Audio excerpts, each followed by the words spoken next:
প্রচুর বৃষ্টি হচ্ছে, আকাশ পুরো মেঘ করে রয়েছে। ভিডিও না করে পারলাম না, মন ভরে যায় এরকম বৃষ্টি দেখতে, কি ভালো লাগে না সকলে। আমি এই যে ঘরের মধ্যে বসে রয়েছি, কাজকর্ম করছি, আর মাঝে মাঝে জানলার ধারে ছুটে যাচ্ছি, এই বৃষ্টি দেখছি আর ভিডিও করছি, আর আমার বন্ধুদের জন্য শেয়ার করবো, এটাই আমার আনন্দ।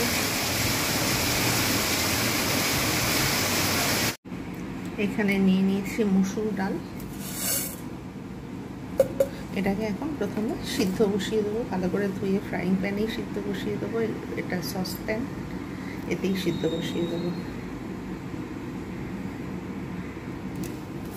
ভালো করে পরিষ্কার করে ধুয়ে আর সিদ্ধ বসাবো।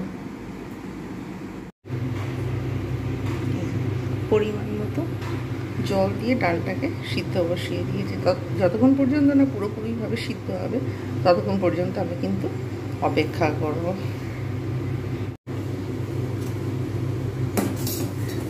আপন মনে ফুটে যাচ্ছে, এখনো পর্যন্ত কমপ্লিট হয়নি, আর একটু হবে। সিদ্ধটা কমপ্লিট হয়ে গেলে তারপরে আমি এর মধ্যে কিভাবে করব সেটা আমি দেখাচ্ছি। এটা এখন সাসপেন্সে রাখছি, সম্পূর্ণটা বলবো না, তাহলে কিন্তু দেখার ইচ্ছা চলে যাবে। ডালটা জাস্ট আমি সিদ্ধ করবো, এখনও পুরো সিদ্ধ হয়নি, আর একটু বাকি রয়েছে, আর জাস্ট 1-1.5 মিনিট লাগবে সিদ্ধ হতে। মসুর ডালটা সিদ্ধ করে রেখে দিয়েছি, আর সিদ্ধ হবে না। এখানে নিয়ে নিয়েছি সাদা তেল, এখানে নিয়ে নিয়েছি গোটা জিরে আর শুকনো লঙ্কা, আর এখানে নিয়েছি কারি পাতা। ফোড়ন দেবো, যার জন্য আমি এইটা বসিয়ে দিয়েছি। এতে একটু সাদা তেল দেব,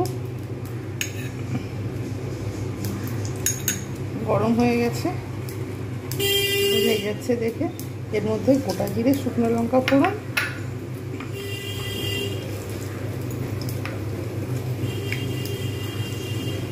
একটু নাড়বো,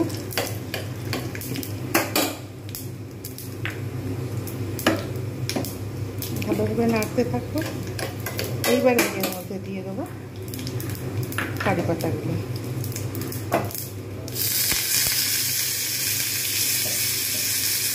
ভালোভাবে যতক্ষণ পর্যন্ত না ভালোভাবে ভাজা হয় ততক্ষণ পর্যন্ত আমাকে কিন্তু নেড়ে যেতে হবে।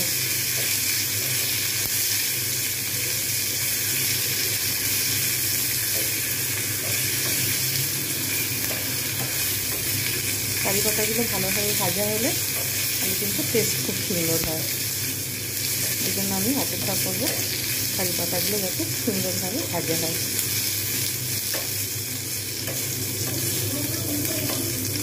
সুন্দরভাবে ভাজা হচ্ছে, এবারে তেল ছাড়তে শুরু করে দিয়েছে। এমনি কারি পাতাগুলো রেখে দিয়েছিলাম, যখন ব্যবহার করি তখন ধুয়ে ব্যবহার করি, নাহলে আগে থেকে ধুয়ে রেখে দিলে নষ্ট হয়ে যাবে, নাহলে আবার ফের ওভেনে ওকে আবার ফের শুকনো করতে হতো। এরকম করে নেড়ে নেড়ে একদম পুরো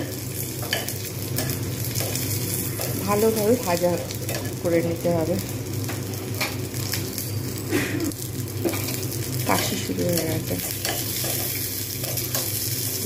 হয়ে গেছে ভাজা। এবার আমি এটাকে তুলে নেবো। ডালটা বসিয়ে দিয়ে এবারে ওর মধ্যেই আমি এটাকে ঢেলে দেবো।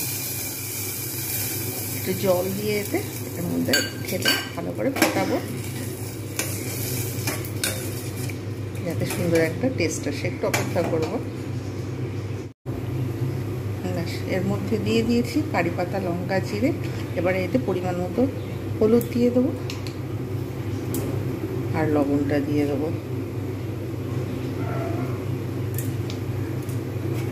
জাস্ট একটু ফুটে উঠবে আর নামিয়ে নেব। কারি পাতা দিয়ে মসুর ডাল অনেক টেস্টি হয়।